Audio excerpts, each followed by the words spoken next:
Pratt Whitney has built some of the most trusted engines in the sky. One design was supposed to change everything and instead created a worldwide mess. It promised huge fuel savings, wider flights, and a new era of efficiency. But soon, cracks started appearing. Parts failed early, airlines were forced to ground jets, and flights were canceled across the globe. Almost overnight, this breakthrough engine became aviation's biggest problem. This is the rise and fall of Pratt & Whitney's most troubled jet engine. And before we get too deep into it, if you love aviation stories like this, the ones that reveal what's really happening behind the scenes, feel free to subscribe. It helps us dig into more of these massive aviation moments.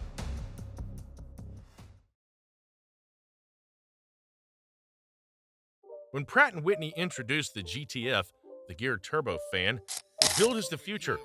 A new gearbox between fan and turbine would let each spin at optimal speeds. The result? Up to 16% less fuel burn, dramatically quieter cabins, and lower emissions. Airlines around the world, from low-cost carriers to major full-service airlines, were eager. The A320neo, A220, Embraer E-Jets E2 all got engines that promised to save fuel and noise. But beneath the promise lurked a problem. In 2023, Pratt discovered defects in the turbine discs on many engines. Tiny cracks from powder metal contamination during manufacture.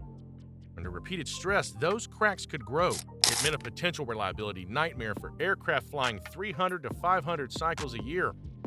Engineers launched a global inspection and removal campaign, one of the largest ever in commercial aviation history. By then, hundreds of A320neos and other GTF-powered jets were slated for inspections or removal. The dream of a cleaner, quieter future suddenly turned into months-long groundings, disrupted schedules, and dithering over engine availability.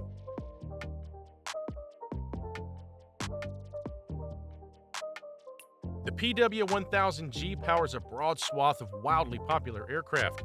Airbus A320neo, A321neo, A220s, and E-Jet E2s. But in the chaos, a few airlines stand out. ITA Airways, the Italian carrier, formerly part of Air Italy, had to ground 22 of its jets because of GTF engine problems. That represents nearly 28% of its narrow-body fleet. The financial toll? Company estimates point to as much as €150 million in losses tied to this crisis. Indigo, Europe's Wizz Air and other low-cost and medium-haul carriers saw dozens of A320neos pulled from service at once, forcing schedule reductions, wet leases, or temporary capacity cuts. Some airlines scrambled to reassign crews, cancel flights, or delay route launches. Take JetBlue. Their ambitious growth plans leveraging A320neo, A321neo aircraft suddenly stalled. Fleet shortages mounted. For many airlines, especially those relying heavily on narrow-body growth, the GTF crisis forced a recalibration. With passenger cancellations, delayed expansions, and major financial pressure, the overall economic impact? Analysts pegged the total losses through compensation, repairs, extra maintenance, and disrupted operations well into the billions of dollars globally.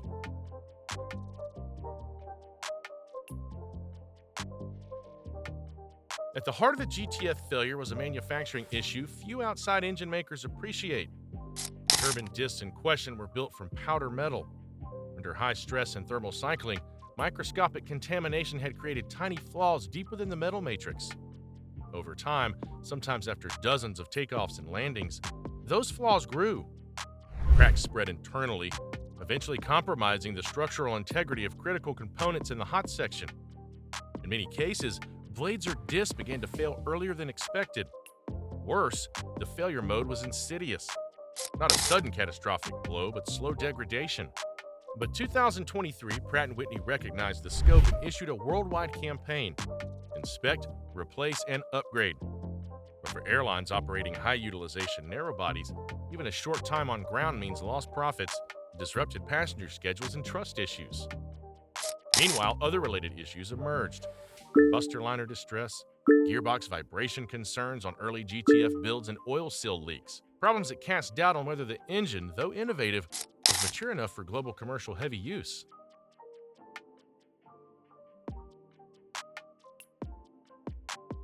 The PW1000 family fuels wide bodies.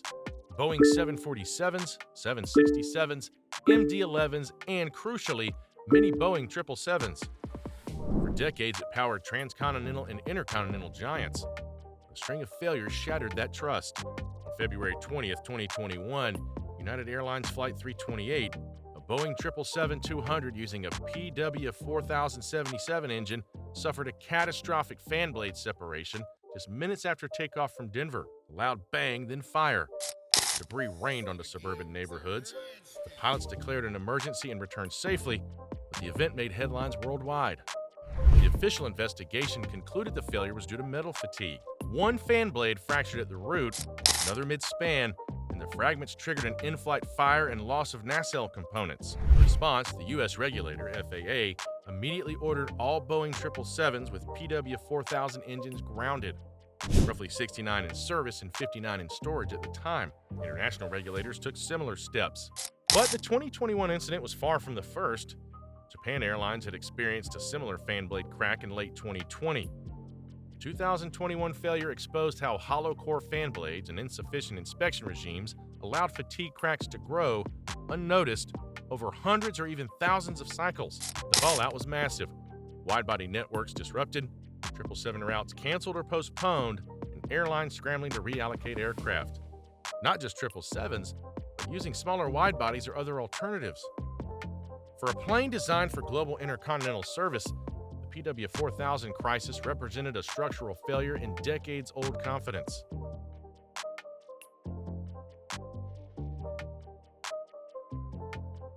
Between the PW1000G recall and the PW4000 groundings, Pratt Whitney touched virtually every major airline network. From narrow-body heavy carriers like Indigo, Wizz Air, and many others in Asia and Europe, A320neo groundings meant fewer seats, canceled flights, and passenger disruption. Some airlines scrambled for temporary wet leases or stretched resources. Others cut flights or re-rated capacity, shifting to smaller aircraft. Wide-body carriers, those relying on 777s for long-haul service, also felt the pain. Routes to Asia, Australia, and intercontinental flights were rethought. Passengers booked on 777s suddenly found themselves rerouted or bumped to earlier layover flights. Beyond economics, the reputational damage was enormous. Passengers began asking, should I trust Pratt engines? Airlines began hedging. Some deferred ordering new PW-powered jets. Others added clauses in purchase contracts. For Pratt & Whitney, this wasn't just a mechanical failure. It was a crisis of confidence. If you're still with me halfway through this story, you're exactly the kind of aviation fan I make these deep dive videos for. If you want more breakdowns of the machines and the mistakes shaping modern flight, feel free to hit the like button. It really helps us grow the channel.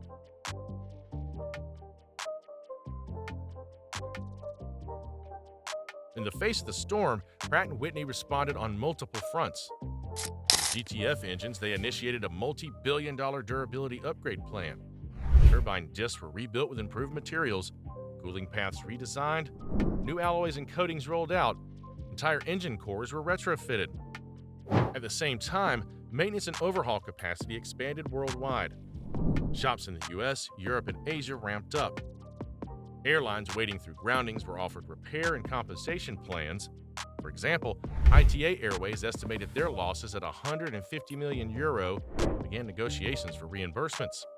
For PW4000 operators, enhanced inspection protocols were introduced. Thermal acoustic imaging, TAI, and ultrasonic testing, UT, became mandatory for first-stage low-pressure compressor blades. The inspection interval shrank from thousands of cycles to as low as 1,000 cycles between checks. Still, repairs and maintenance backlog piled up. Replacement parts were scarce. Airlines had to shift aircraft, reschedule crews, and brace for long-term disruption. Pratt also committed publicly to new engine designs meeting stricter quality standards. Their next-generation GTF cores incorporate revised metallurgy. The rebuilding trust? That could take years.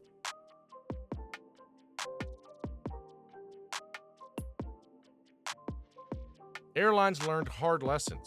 For some, fleet diversification became a priority. Mixed fleets are back. JetBlue, Spirit, and others began ordering both CFM LEAP and PW GTF, hedging against future engine-specific issues. Indigo, facing GTF shortages, accepted CFM-powered A320neos to avoid future bottlenecks. Operators are now pushing for longer durability proofs before placing orders. Certification regimes have tightened.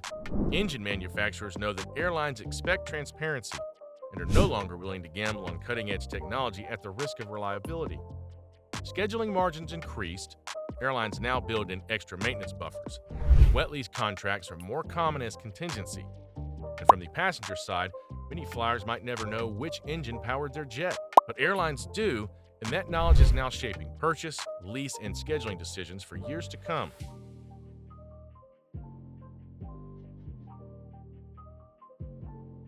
Pratt Whitney remains a giant in aviation.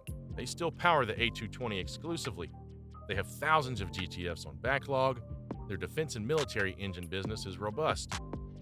But this dual crisis, GTF failures and PW1000 fan blade fatigue, will affect the company for years. The GTF concept itself is still brilliant from an engineering standpoint. If you can get past the metallurgy and durability issues, the fuel burn, noise, and emissions advantages are real. For the airlines and passengers who stuck it out, grit and patience paid off. But the lesson is clear. New engine technology needs the runway to prove itself. As to whether airlines will trust Pratt enough to order the next generation, that remains the real question. 2 engines, 2 disasters, global consequences. Pratt & Whitney set out to power the future, innovation, efficiency, and quiet wings. Instead, it triggered schedule chaos, grounded fleets, and left scars on airline balance sheets. They may survive. The GTF may still lead the next wave. For a generation, the cost of progress got painfully real. If you want to keep exploring aviation's biggest turning points, the breakthroughs, the failures, and the stories airlines hope you never hear, make sure you're subscribed. We've got more coming. See you in the next one.